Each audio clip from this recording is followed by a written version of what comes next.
I've changed for the better this time. I thought I would never be fine. Hello po mga kababayan, once again, Analisa Reality Vlog, nagbabalik po. Na-upload ko na ho yung isa kong reaction patungkol dun sa isang kababayan nating OFW na naiyak dahil walang pumansin sa kanyang tawag itong Pasko. So ito ngayon, sino yung nakapanood na sa inyo doon sa part 100 ng Jomcar nung nasa Vietnam sila. May opinion ho ako dito at may reaction, pero bago yun syempre, thank you po and Merry Christmas to my silent viewers, mga bagong pasok po sa aking munting kubo, mga nag-subscribe, salamat po sa suporta ninyo. Yan, mga nagta-thumbs up, nag-share, nasa comment section, salamat po sa suporta ninyo. At shout out po kay Ma'am Pia Cash. Merry Christmas din po sa iyo, Ma'am. And also kay Kabayan J from Middle East, shout out sa iyo, Kabayan. At syempre kila Kuya Bal, shout out din po. Bal Santos Matubang, Ate Edna Vlogs, Kalingap Project Tapia Matubang, Merry Christmas po sa inyong lahat. At syempre sa buong Kalingap Tahanan, Merry Christmas, mga kasamahan ko mga reactors dito sa Kalingap. Merry Christmas muli sa inyo. Abangan natin ang paglipat ng taon, 2026. So panibagong batian na naman tayo, malapit na. So ito po, mahaba yung vlog ni Kalingap Rob. Itong nandun sila sa Vietnam simula nung 11 days ago na last upload niya kay Dara ng birthday. Hindi ako nakapag-reaction doon. Saka na lang, pwede naman humabol eh. So, at ngayon, may upload siya at this time, no, nasa 23 hours na siya. Napansin ko yung views niya, 161,000 for 23 hours. So, napaka-unusual kasi kadalasan nung daily siya nag-upload, nung hindi siya nagpahinga, malakas eh. Daming nanonood talaga. So, ano kaya ang naging impact? Ano nito ng mga kalingap na matagal nag-upload si Kalingap Rob? Nagpahinga nga kaya yung YouTube channel. Makabawi pa kaya siya? Ito opinion ko, o yun aking nararamdaman. Siguro yung mga nakasuporta kay Kalingap Rob sa kanyang main channel, baka mamaya nakalimutan na nila si Kalingap Rob na mayroon palang channel na gano'n, tapos parang naghanap na lang sila ng ibang panonood. Tapos ito ngayon nag-upload kay sa Jomar, kay Jomcar, pero may mix kasi. Ito yung napansin ko. Kasi ang doon yung part 100 nga ng Jomar. Ito na yung ewan ko, but naramdaman ko, naging emotional ako. Kasi nga, tinapos ko siya. Yun dun sa last part na nag-thank you na. So, ibig sabihin nun, ito ba yung na may isa pang love team maliban dun sa tatlo na nag-stop na. Isa kasama daw sa Big Four. So, ito na siguro sila Carla at saka si Jomar. Kasi end na yung kanilang pang 100 na serye. So, doon sa viewers, doon sa views nga ako na medyo, sabihin na natin namangha. Kasi hindi siya pangkaraniwan.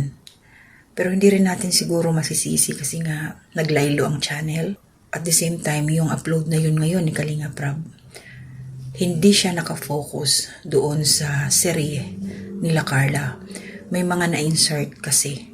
Mga kasama, nandun din ipinapakita.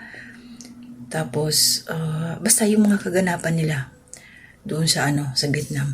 Siguro kung ginawa na lang ito yung opinion ko lang. Kasi ako din nag-aabang ako araw-araw yung nasa Vietnam sila. Kasi si Kuya Bal may live naman, nag-upload naman, nag-update. Siguro ang mini-expect ko kasi doon, pasensya na, opinion ko lang to, na nung dumating na si Carla, kasi di ba nahuli nga, hindi sigurado kung makakasunod. Kasi siyempre sa immigration. So, nung dumating na doon, ang ine-expect ko talaga noon is, araw-araw, may sequence ba? Yung ganap, nandun sila sa airport. Pagka next day, kumbaga, ang sa akin is, sana, puro kay Carla, Jomar lang ng kaganapan, nakaseparate, hindi hinaluan ng iba ng mga kasama, para yung nakasupport talaga sa dalawa, nakafocus sila doon sa na yun. Tapos yung ibang kaganapan, yung pang, ano bang tawag dito? Pang group, ibang upload na lang sana ni Kalinga Prab. Yun lang yung opinion ko. Kasi sa sobrang haba ng ano na yun, baka yung iba hindi na rin tinapos, saka nainip. Kasi nga, ang inaabangan talaga nila, yung kwento lang ng dalawa. But anyway, masaya ako para sa Jomcar na kahit nag-end man sila ngayon, hindi natin alam kung ano yung kasunod pa ng kwento. At baka abangan na lang natin si Kalinga Prab dahil dito baka naobserbahan din niya yung kanyang upload kung ano yung maging status nito. No? Kasi para sa akin, mahina talaga yung views niya ngayon. Biruin mo, magwa one day na nasa 161,000 pa lang ang nanood. So, share ho natin yung video na yon, mga kalingap, mga kababayan. Pag kayo po'y nanonood, thumbs up nyo na rin po. Hindi ho ako kukuha ng clip. Bisitahin nyo lang po sa channel ni Kalinga Prab, sa main channel po niya. Nandoon po yung part 100, last na yun siguro, ng Jomcar. Sa ngayon, hindi ko alam, no? Abangan natin si Kalinga Prab kung ano yung kanyang mga plano patungkol doon.